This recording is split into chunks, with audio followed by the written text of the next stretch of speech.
All right, well, let's go ahead and jump in, talk about a little bit about the market, and then I have a little training session. Then Kelly's going to speak on something as well. So we'll go ahead and dive into this. First, looking at the market stats. Of course, you've all received the market stats. One thing I want to point out, a couple of things just based on general locations.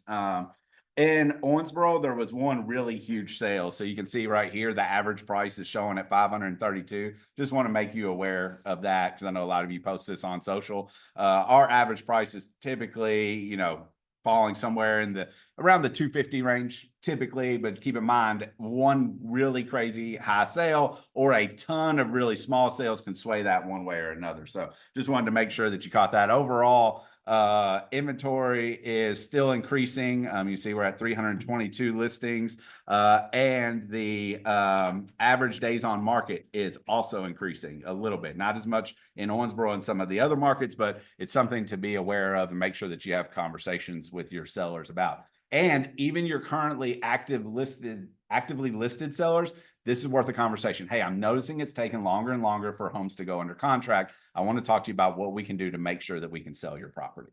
And it's a really great, almost think like you might have to relist some of these in the sense of sit down with your people, explain the market, use the 3 circles, get price reductions, and make sure you're in the top 2 in terms of the competition from either the price point or the location. In Elizabethtown, inventory continues to rise there as well. And homes are staying on the market significantly longer. So you can see, oh, what just happened? There we go. 756, but look at this jump. I mean, just since September, it's gone up, was that like 70 homes on the active market. More importantly, also 82 days on market is our average of our active listings. So keep in mind, that's an average. That means there's some on there that are on there significantly longer, some just hit the market. But overall, it's taking longer and longer for homes to go pending and then to ultimately close as well. 5, 8, I mean, you're almost. Yeah, I mean, we went from 537 at the beginning of the year all the way up to 756. So definitely growing. And that's true. Appeal's gonna be required for those listings. Yeah, for sure.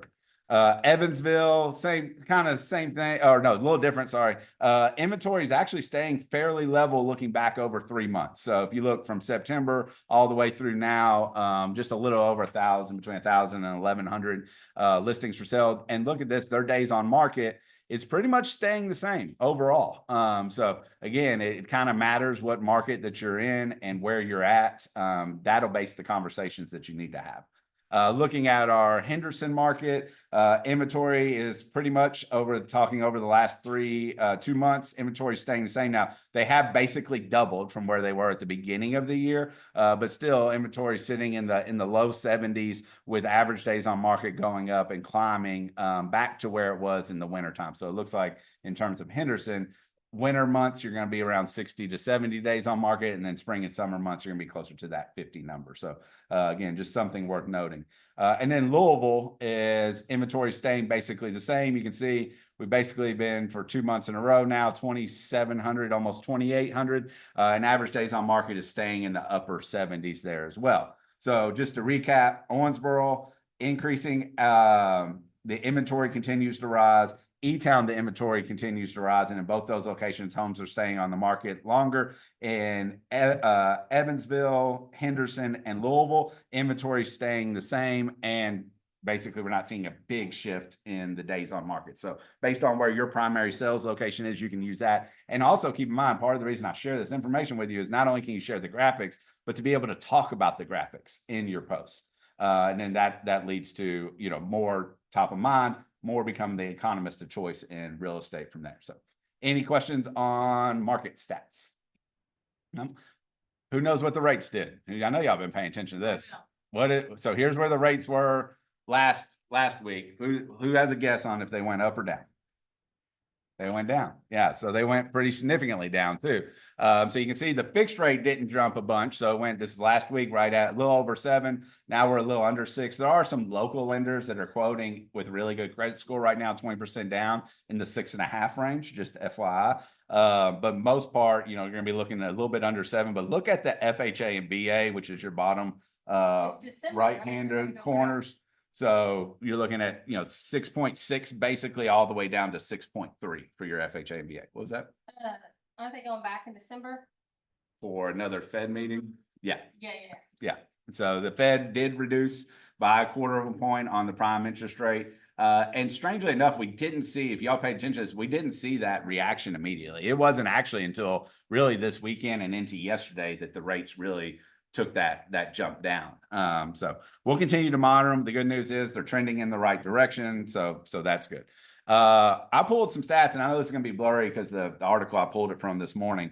But I wanted to kind of, there's a big survey company that is a residential survey company, and they surveyed, I can't remember the exact amount, but it was thousands of people just to get general consumer sentiment, well, where we're at right now. So I wanted to share this with you. And it says that, oh, I'm sorry, I didn't realize that TV wasn't on, or it's not connected. I don't know why. So it says that 22% of consumers surveyed in October thought mortgage rates would go up in the next year. Now, based on all the information that I've given you over the past months, do we expect mortgage rates to go up or to go down next year?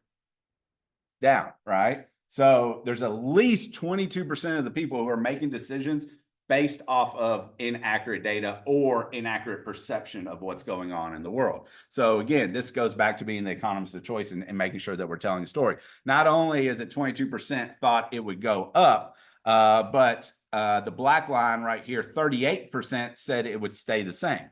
But the facts are, looking at all the economic data we have, combined with our knowledge of markets and things like that, everything's pointing towards, barring something major, significant happening to change the course of it going down. But yet over 50% of the people don't believe that to be true. Why is that?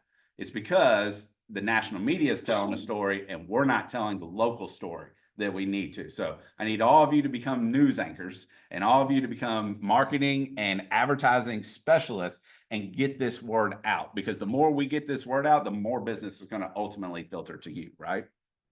Also looked at residents who say home prices will do what in the next 12 months. 4 out of every 10, 39% said they expect home prices to go up next year. This is unchanged from September. Only 23% expected home prices to decline, and 38% said they will stay steady. Well, based on everything you know about the market, do we expect home prices to go up, go down, or stay the same next year? We expect them to go up, right? But the general consensus among the public is that, let's see, 23 plus 38, what is that? 51% expect home prices to either stay the same or go down, which means 51% of the people might not be willing to, might be making a decision on whether or not to move off of fact or false information or false interpretation. So again, this will be something that we need to talk about and make sure that people understand when we're out telling our stories. And honestly, like, I'd be bringing this up on my buyer consultations, my seller consultations, and everything, because this is important and affects all aspects of our business. And then overall home purchase sentiment, like whether or not people believe now is a good time to buy a home. The one thing I wanted to note on this is you can see what I'm paying attention to is this line going up or down. And overall, it's going up. It did take a little bit of a hit in the month of October. That's right when the interest rates started spiking again off of the lows of July and August. So this number did, if you look at it like on a very small scale of 30 days, it came down ever so slightly. But ultimately, compared to where we were when, you know, all of this really began in terms of the mortgage rates and stuff like that, we were at 56.7. We're all the way up to 74.6. The other thing to note is we're back in the middle of 2021 in terms of what people thought about buying a house. So was 2021 a really good year if you were around? Yeah, probably the best year that anybody had. My guess is we're probably not going to have another year like that anytime soon, right? It's just the way it flows. So, but the thing to note here is we're basically at the same perception of whether or not now is a good time to buy the house. The reason that people aren't buying the house is because of probably has linked to affordability. They're waiting for house prices to go down. We just know that's not going to happen, or they're fearful that mortgage rates are going to go down significantly and next year is going to be a better time to buy a house. Well, we know both those things aren't true. Even if mortgage rates move, they're probably only moving another 0.5% or so. We're pretty much going to be right in the ballpark of where we're at, meaning, you know, upper 5s to lower 6s is about where we land when all this is said and done. So there might be some people out there ready to transact that just don't have the right amount of information to do so. Okay. Any questions on that stuff? So training, what I wanted to talk to you all a little bit about is lead generation funnels. And I'm going to go through this fairly fast. I think everybody's seen this picture before, but I wanted to talk through why this is so important right now. And what it ultimately boils down to is you have this is the lead generation model. You can find this in the playbooks or even on the MREA, Ignite, Spark. Any of those that are doing Ignite at night, you've probably already seen this. But it basically boils down to 3 different pieces. Number 1 is the lead generation. That's going out and finding the business through prospecting and marketing. Number 2 is your actual database. And that is the communication that you have with either leads or with contacts that move them to getting them ready to raise their hand and say, hey, I'm ready to transact, or send you a referral of somebody who's ready to transact. Then once somebody has their hand raised, you have to cultivate them until they're ready. And then ultimately down at the bottom, appointment, active, under contract, and close, right? So everybody understands the fundamentals of what this looks like. So what I wanted to talk a little bit about today, if I can get my slide to go, is prospecting and marketing. Make sure that you understand that that is nothing more than the attraction to get you future business. And what is the difference? Who can tell me the difference between prospecting and marketing? Who wants to take a stab at it? No right or wrong. Well, I guess there is a right or wrong, but yeah, I'm sure y'all got it. So what's prospecting? Somebody tell me what prospecting is. Marketing, they come to you. Yeah, no, that's probably the best way you can put it. Yeah, good. Give a round of applause. All right, so prospecting means I'm actively going out and trying to create a relationship, trying to find somebody, trying to do business. I'm lead generating, right? Marketing is more lead receiving, right? That's me. I'm going to put stuff out there. That's social media. That's your billboards. That's things like that, in hopes that somebody raises their hand, contacts me, and says, hey, I want to transact. So think about it this way. Prospecting, I'm contacting you, wanting to find out if you want to buy or sell. Marketing, I'm hoping you contact me because you need to buy or sell, right? And then once those 2 happens, and to keep in mind, we should always be prospecting based and marketing enhanced. Marketing will only get you so far. You have to make the calls, right? You have to have the conversations. You have to do the hard lead generation that sometimes we don't want to do, but is necessary. And then once you do that, you capture the people, and then they go into 2 different buckets. And this is, by the way, this is why Command's set up this way. You have a leads bucket and a contacts bucket. The reason that that's separated is it's 2 completely different conversations. So, for example, inside the leads bucket, then you're going to have conversations that, let me switch here. What are you doing to get them to transact, right? So they said that they are interested in buying or selling, and you need to communicate accordingly. So that can look like four quarterly calls, which you'll notice everybody's basically on a quarterly call, whether you're a lead or a sphere of influence. 12 touches through a newsletter, email, marketplace, 1 annual event, two direct mails, things like that. Basically, you're doing MOFers, you're doing call to actions, you're sending home values, you're sending new listings. You're coming from contribution to try to get somebody who says, hey, I'm interested in buying or selling, to attract them to actually meet with you to get an appointment, right?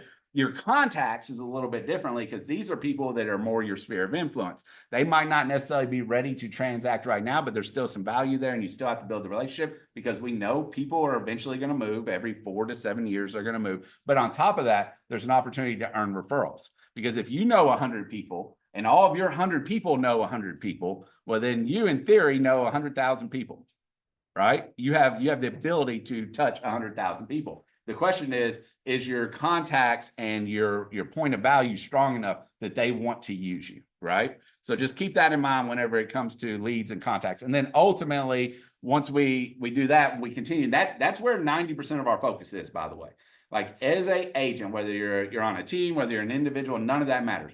We are in the lead generation business. Believe it or not, we don't sell houses. We cause houses to sell. In order to cause houses to sell, we got to have a bunch of contacts, and we got to be able to market, right? So the more you lead generate, whether it's towards leads or through your sphere of influence, the more business you're going to do. Then once you get them in there, from there, the remaining 10% is cultivating, staying in front of them until they're ready to transact, going on appointments, becoming an active buyer or seller, putting them under contract, ultimately closing, and ultimately getting paid. But then it doesn't stop there. This is where I see a lot of agents, and I'll wrap up with this. A lot of agents post-close thinks the transaction's over. Well, that particular transaction's over, but the relationship is not. And if we go back to our lead funnel, this is an important part that shows the whole thing. You see, after close, they go right back up here to the top, right? Because we can't forget about them. We got to quit chasing checks and start chasing relationships, because relationships will equal multiple checks. Okay? Anybody have questions on any of that? Just wanted to go through that real quick. Kelly, you want to? Yeah. Good time to go. Introduce Leslie. She's our new office manager. Everybody say hi, Leslie. Hey, Leslie. I'm putting you on the spot. Do you want to introduce yourself? You want to introduce yourself? Tell us a little bit about yourself. Drew? My name is Drew, I'm 25. I'm married, I've got 4 cats. Yeah, so everybody say hi to her. Yeah, Welcome. we're excited to have you. Yep. Okay, so, oh, and with that, Stella will be moving into an office, so she will be sitting up front, I'll let go of this now. Yeah, can you pin me? Is there a way to pin me? You take down the, Uh-huh. yep.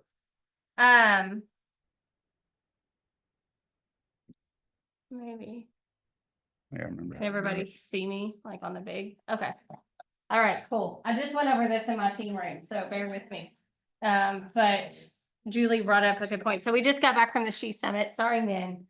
But I'm bringing stuff back to you right now, okay? The He Summit. The He Summit. I already said, you know how many people said, I said, well, Matt Brown will build the He Summit. Yeah, I got 3 texts on that last night. Appreciate it.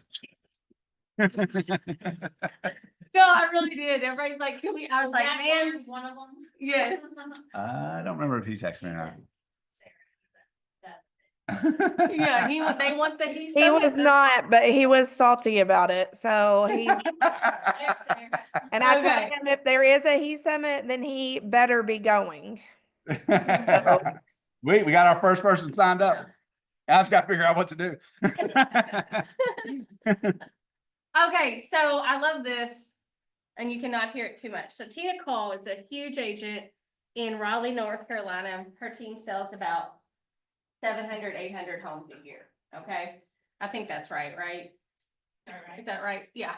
Sure. And what she teaches her agents is that the process of the real estate game is like a triangle, okay? And a lot of times we tend to, and y'all chime in on me if I butcher this at all.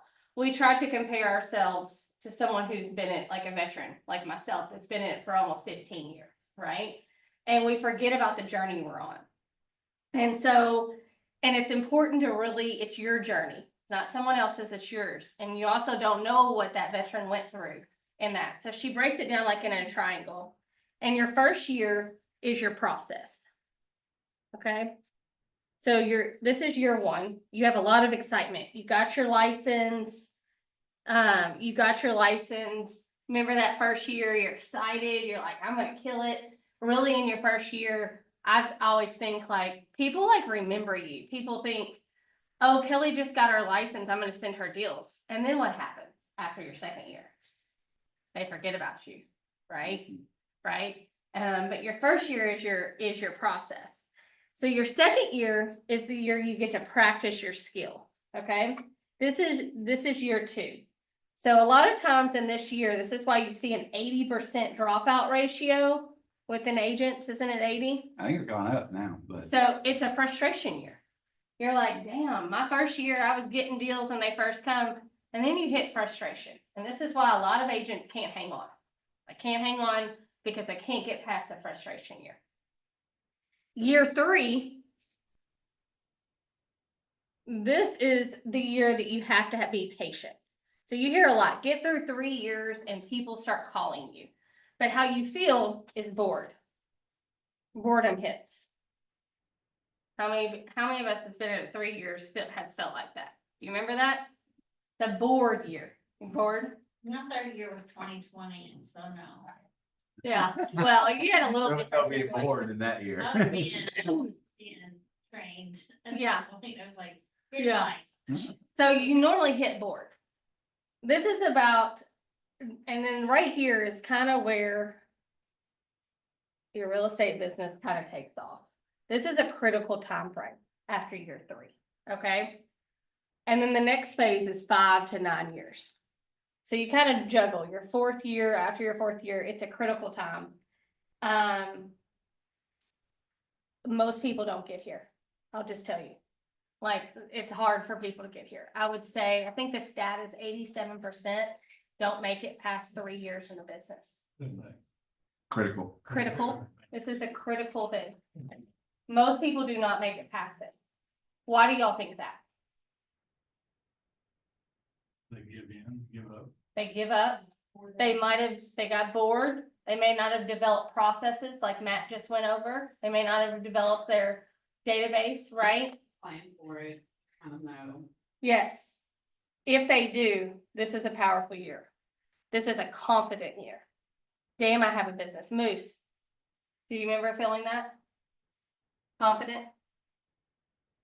Like when you hit that, because you're in your 5 to 10, 9 mark, right? You're confident, you know you can get that deal to the table, you know that you can close the deal, you're confident, you have the skill. This is whenever confidence, but through this, you don't really have, you're still trying to figure out if your business is gonna make it, okay? The next year, and she talked a lot about, you really don't have passion. Passion in this business until you're at 10 years. A lot of people don't get into it and think, I'm gonna be an HGTV movie star and I have passion. It's really a job, y'all. You do not start to see passion until you're shaking. Isn't that Oh, so yeah. true? I didn't even like real estate my first 3 years. Yeah, this is a mastery. This is when you start working on you start developing leadership with your clients, with whatever. I think that's when you turn more extroverted too. Yeah. I mean, not everybody that's introverted for the most part will stay that way, but passion also. To me, when you say year 10, I mean, I've been passionate since from start to finish, in my opinion. Mhm. But it's, I don't know, that's just my opinion. Yeah, you're passionate. At year 10 plus, you're so passionate, you've built a damn business that you're so passionate about it. Not that you can't be passionate through this process. It's like, damn, I've built this business, and this is kind of the year where you don't get nervous that you don't, if you wake up, like, I don't worry about my business going out the door. Because I've built it. I'm so passionate about it. It's built. I'm passionate about building the team. I'm passionate about building the market center. I'm in my passion zone. It's a mastery. And then you purpose. This is safety. This is what I just talked about. You know your business is there. Success takes time. Julie, you are great about explaining this. Do you have any comments on this to the room? I mean, not really. I just like, I've heard so many other agents say like, wait till year 3, wait till year 3. But then like seeing this, I'm like, okay, I actually need to wait till year 5. Mhm. Like when I get 3, I don't need to be like, okay, year 3 sucks, I'm done. Cause every agent has told me wait till year 3. Like this gave me another perspective, like I need to wait, you know, 'cause Mhm. it's gonna be a lot longer than I thought or people told me. Mhm. So it kind of put in perspective. Yeah, I would add to that in the sense that a lot of agents, they say, wait till you're 3, because I used to say that all the time, because that's when you used to start getting repeat business and your phone started ringing. But I think, you know, A, the timelines have changed. People are staying in their homes longer than ever. We know that. So that timeline's probably changed a little bit, but B, this also has to do with like confidence. So like when she was talking about passion, like, yeah, like to Moose's point, like Moose has always been passionate, but then at a certain point, you're confident in your business, you're confident in your skills, you're confident that you can take care of clients at a level that nobody else can. And I think that is the culmination of where you hit that pinnacle. So Well, and this top part is where you don't have, you get to a point where you are like, I'm gonna have to, like, I can go back into the business at any point and round up 5 or 6 deals in a month. I have that safety net of figuring out, I'm 15 years this year. I have that confidence. Amber has seen it this year a lot. I just know I'm gonna get it done, right? Like, I don't have to worry. I don't have to stress out. It's a safety. But you don't get that until you're like years into this, right? You still gotta develop your process, develop your business. People have to know you, want you, trust you. But the people that have been in it 15 plus years, they don't have to wake up and worry about where it's coming from. Because they've built, if they've made it this long. They've done failed, they've done learned, they've done made mistakes, said things that they wouldn't do. They built their database, they had to go back. You know how many times they've gotten knocked down on their feet and went to their knees because their business wasn't making it those years. I mean, it's the truth. I can't tell you how many times through this process I was on my knees. But I figured out how to get through it, And those times of trials and tribulations got me to the safety net. So I loved that, and I think, That's good. and I'm like, we've got to be teaching our new agents this, because there's so much instant gratification in this business, and it takes time. What's number 2 say again? Number 2 is practice. You're frustrated. Something's not winning. Your sales go down. I've seen a lot of agents do really good their first year and not good their second year. You know what I mean? And vice versa. I've seen agents not do good their first year and do really good their second year. Everybody's journey is different. I'm just gonna move this up to the screen for anybody watching online, so you can. I'd also Get say that real everywhere quick. that says wait till you're 3, I would say don't wait, because. Yeah, they'll wait. Yeah, it's like- Yeah. Yeah. I mean, it's corny and it's like Nike, but I mean, seriously, I wouldn't wait. I just get up and do, because that's gonna set you